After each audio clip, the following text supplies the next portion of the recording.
Set का first chapter है परिमेय संख्या, जिसको अंग्रेजी में क्या कहते हैं? Rational number. तो रेशनल नंबर किसको कहते हैं? तुम लोग को बताए थे वह संख्या जो p/q के रूप में हो और q बराबर 0 न हो। q बराबर 0 न हो तो वह संख्या कौन सी संख्या कहलाती है? कहलाती है। तो परिमेय संख्या का जैसे कि 7/5, 4/3 और 2/3, ये कौन सी संख्या है? परिमेय संख्या है। अब हम लोग इसमें परिमेय संख्या है ये सभी, लेकिन ये जरूरी नहीं कि ये धनात्मक ही होगा। धनात्मक के साथ साथ ये कौन सी संख्या होती है? ऋणात्मक नहीं होती है। 2/5, 3/5, 2/3, ये सभी कौन सी संख्या है? धनात्मक है। नहीं, नीचे वाला जो ये क्या है? ऋणात्मक है ये संख्या। अब हम लोग इसके आगे पढ़े थे जो ये कितने प्रकार के होते हैं? 3 प्रकार के होते हैं। कितने प्रकार के होते हैं? 3 प्रकार के। संख्या के गुणधर्म कितने प्रकार के गुणधर्म होते हैं इसके? 3 प्रकार के। कौन कौन सा? पहले क्या होता है?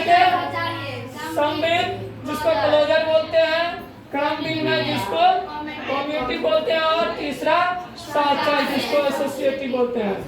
तो इसको हम सबसे पहले क्या कहते थे?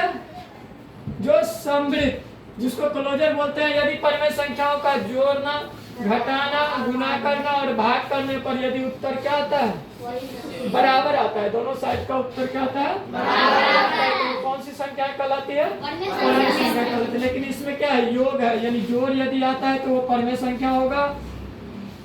लेकिन यदि परिमेय संख्याओं का योग, घटाना और भाग देने पर क्या होता है? उत्तर एक भी परिमेय संख्या आता है। लेकिन इसमें क्या नहीं है? जोड़ है, घटाव है, भाग है, लेकिन गुना नहीं। यदि गुना जो होगा वो समृद्ध का जो गुना होगा वो परिमेय संख्या, उसका उत्तर जाएगा वो परिमेय संख्या नहीं होगा। उससे आगे इसको हम बताए थे, ये सभी उदाहरण बताए थे ना। आगे है तुम्हारा क्रम विनिमय, जिसको क्या बोलते हैं अंग्रेजी में?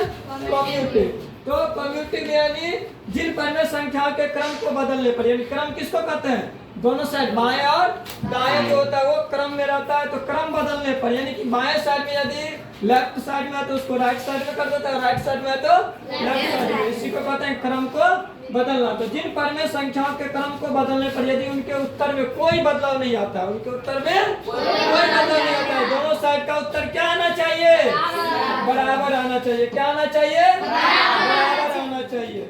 तो यदि उत्तर बराबर आता है, यानी कि अगर तुम इसको जोड़ोगे, इसको हल करोगे और इसको भी हल करोगे, तो उत्तर जो है वो उत्तर, दोनों का उत्तर क्या आना चाहिए?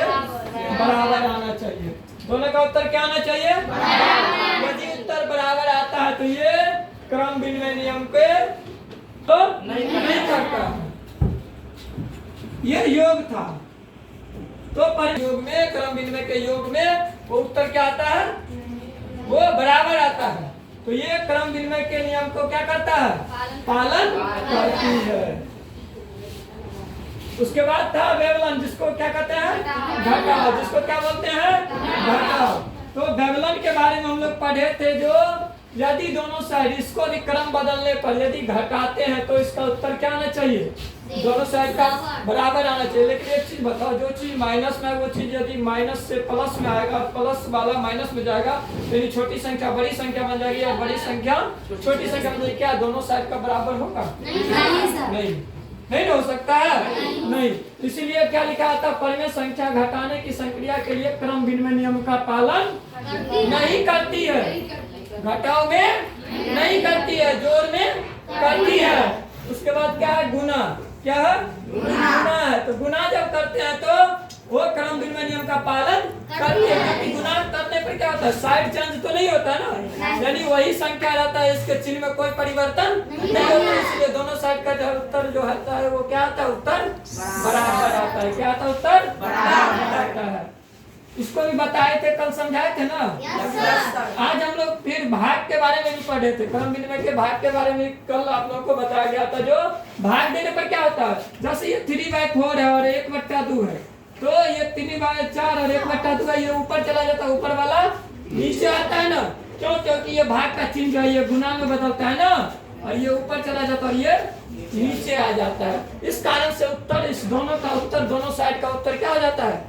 अलग अलग हो जाता है, बराबर नहीं आता है, इसीलिए ये क्रम विनिमय नियम का पालन नहीं करता है। कुल मिलाकर के इसमें हम लोग क्या सीखे हैं, जो क्रम विनिमय में जो जोड़ और गुना, जोड़ और गुना जो होता है वो क्रम विनिमय नियम के का पालन करती है, और क्या घटाव और भाग, घटाव और भाग जो होता है वो क्रम विनिमय नियम का पालन नहीं करते हैं। यहाँ तक में कोई दिक्कत नहीं। आज हम लोग क्या पढ़ेंगे, सहचार्य नियम। क्या पढ़ेंगे, सहचार्य नियम।